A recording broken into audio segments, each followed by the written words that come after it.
Go Jackets. What is going on, everyone, and welcome to WreckTalk. So if you didn't see yesterday, Brent Key had his first press conference since the 39-34 loss to Louisville. Had some interesting things to say.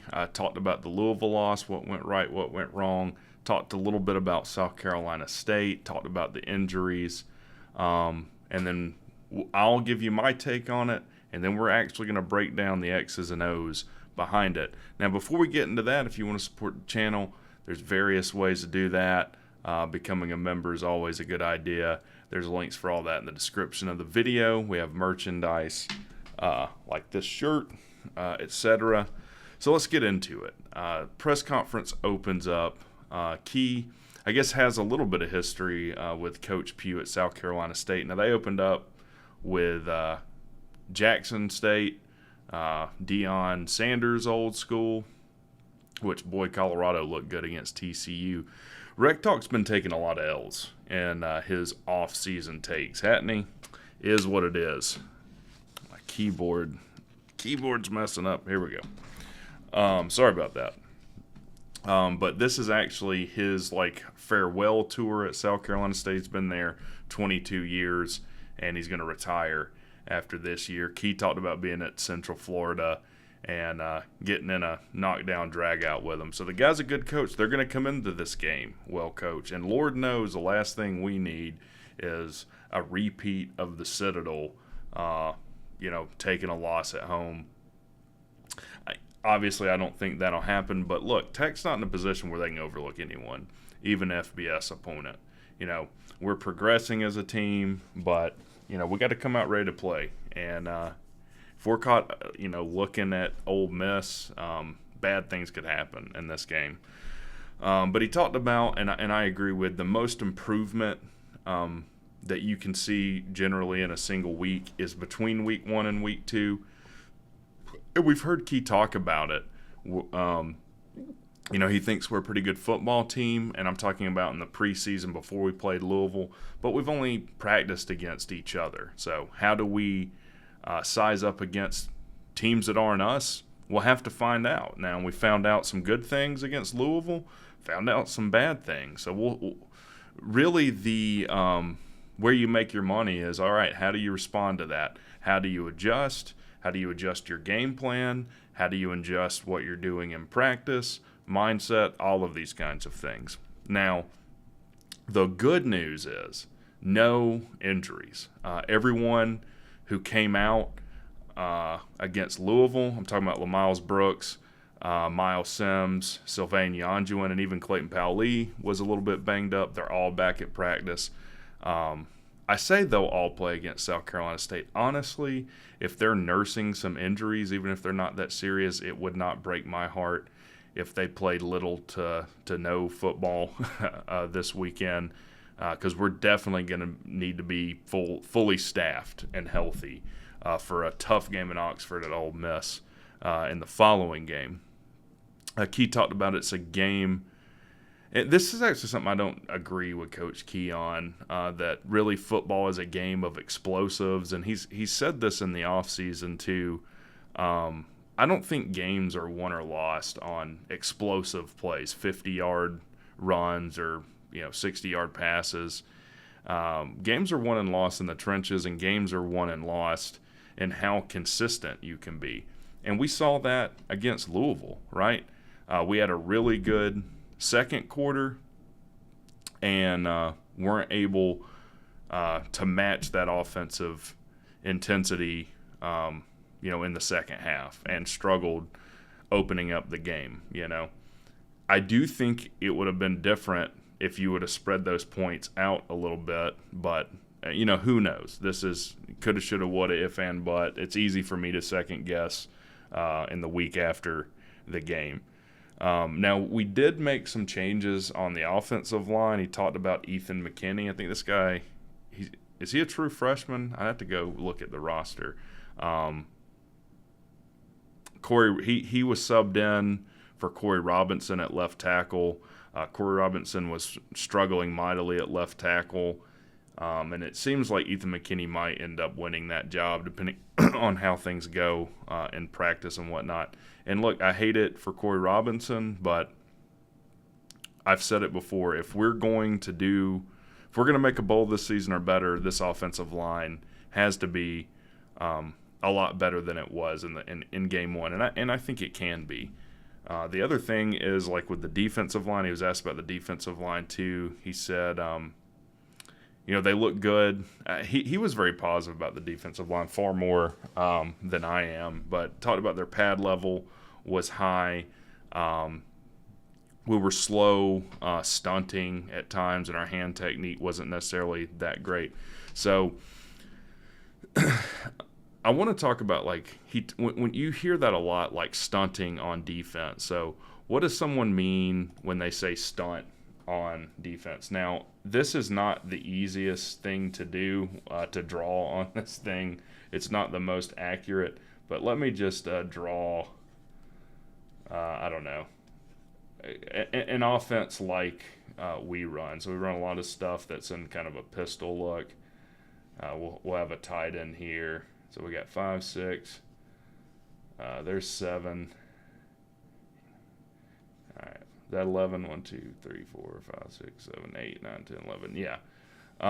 So we run a 4-3, which means we have 4 down linemen. So you'll have a tackle. And these guys can be lined up in various different ways on this line. This is what we mean when we talk about 1 technique, 2, 3, whatever. But you'll have 3 linebackers, so you have a Mike. This would be the strong side of this formation, so your Sam would be over here. They call them different things.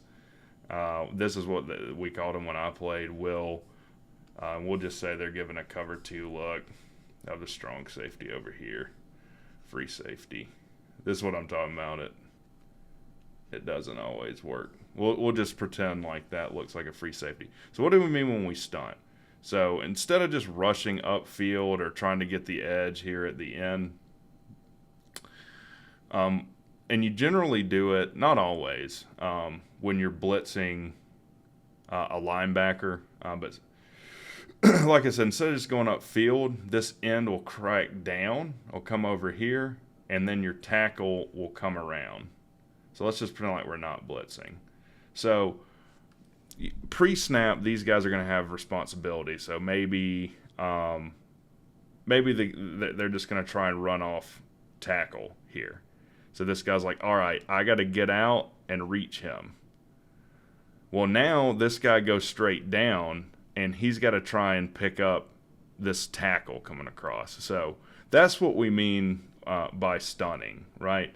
Now you could do it in conjunction with this guy. So maybe this guy screams outside upfield. This guy comes down or something. Then safety, or not safety, but the strong linebacker blitzes. That's what we're talking about with stunting. You're talking about defensive line when you're talking about stunning. Let me switch screens back over here. Now, he was asked about tackling in space, and I'll tell you this about tackling in space. You avoid it. You try not to get in that situation if possible, right? Like, you shouldn't have someone that catches the ball with no one within 7 yards of him, right? That's how you get in a position where you're having to make an open field tackle, and you shouldn't get yourself in a position on defense where if I don't make the tackle, it's a touchdown, right? You should have and Key talked about this, 10 other guys rallying to the ball where if you do make a mistake, it doesn't end in points. But you talk about they're practicing that a lot this week, and that's probably, thinking back to it, one of the mistakes we made on defense. I think our scheme wasn't the best with the kind of speed that they have. And look, I say this, and we might man up on them and got beat worse. But when you have a guy like Jakari Thrash and these speedy wide receivers, if they can catch the ball with, like I said, someone 7 yards off of them because you're playing zone, or you're playing man and you're just giving them 7 yards at the line of scrimmage playing off of them, it just seems like that's not the best way to go about it. Talked about South Carolina State. They're a running team. They have an athletic quarterback. They have two pretty good running backs. So it'll be interesting to see. I am glad they have an athletic quarterback. I do want to see how we do against a quarterback that can run. Almost all college football teams now have. I don't know. Probably 85% of them have a somewhat athletic quarterback with the ability to run. So that'll be good. He was also asked about Gavin Stewart. Obviously, he missed a short field goal, a 30-something yard field goal.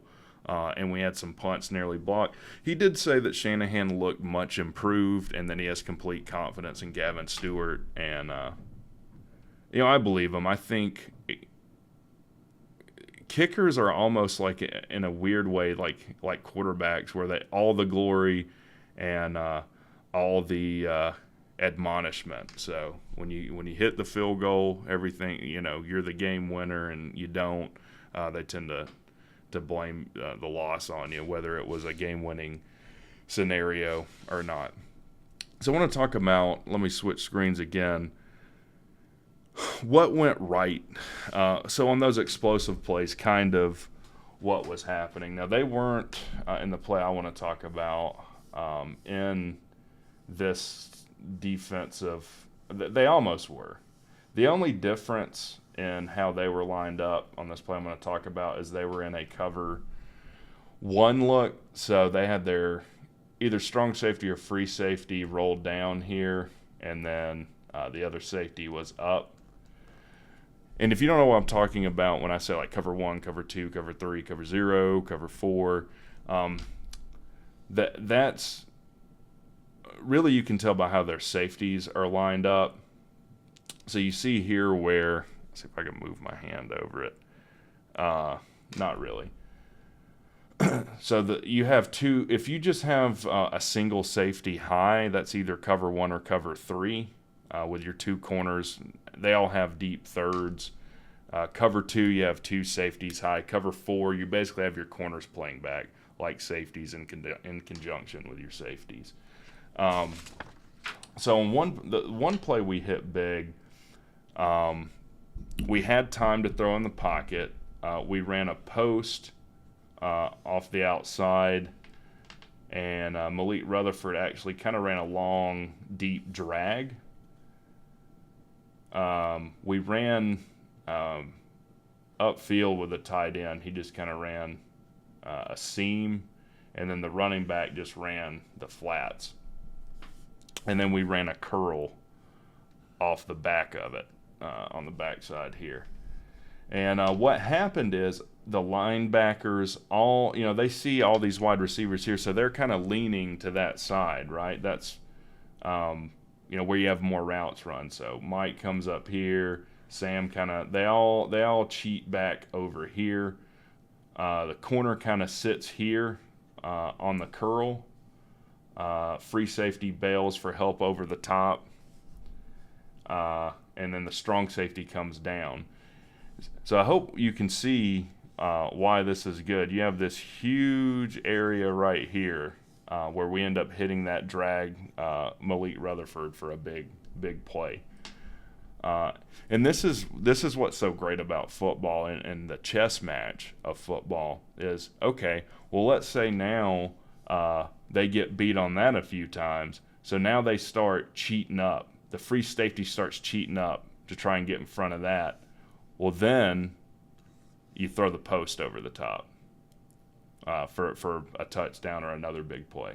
Or you could even throw the seam right here, depending on how far upfield this strong safety gets. This is what's beautiful about football. There was another play I wanted to talk about. We were lined up a little bit differently. Let me see if I can. Well, now I got like that's what I get for having a black background. Let me see if I can fix that. Where's my fill? There it is.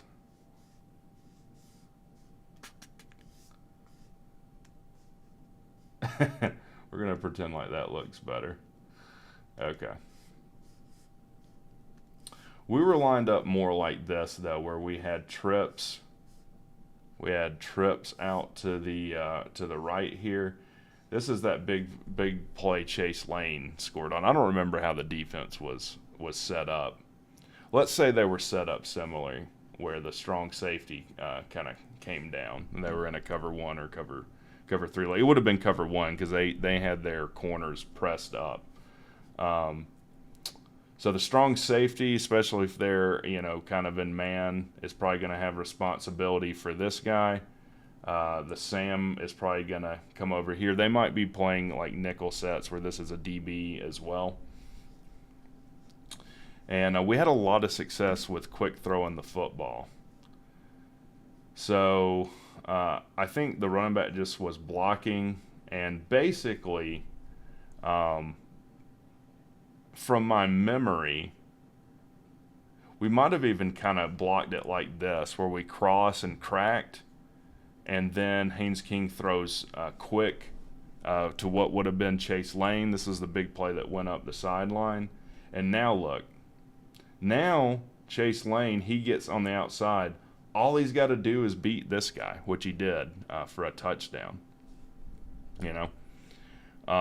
So those were two of the explosive plays I kind of wanted to go over, kind of what's happening. If you've ever wondered kind of behind the scenes, the chess match of college football, it's what makes it so much fun. And that's kind of what I'm trying to pay attention to as I'm watching the game. That's why I have to watch the game multiple times and kind of see, well, how is the defense lined up? What routes did we have called, etc. But I think Buster's going to have a good, he's going to learn. He's going to have good game plans going forward. I don't think we had a bad offensive game plan going into Louisville. I think their defense was better than our offense Friday. So, guys, let me know what you think. Do you want to see more X's and O's, breaking down some plays moving forward in the season on, past games? Let me know. Tell me what you think in the comments. Go Jackets, have a great day.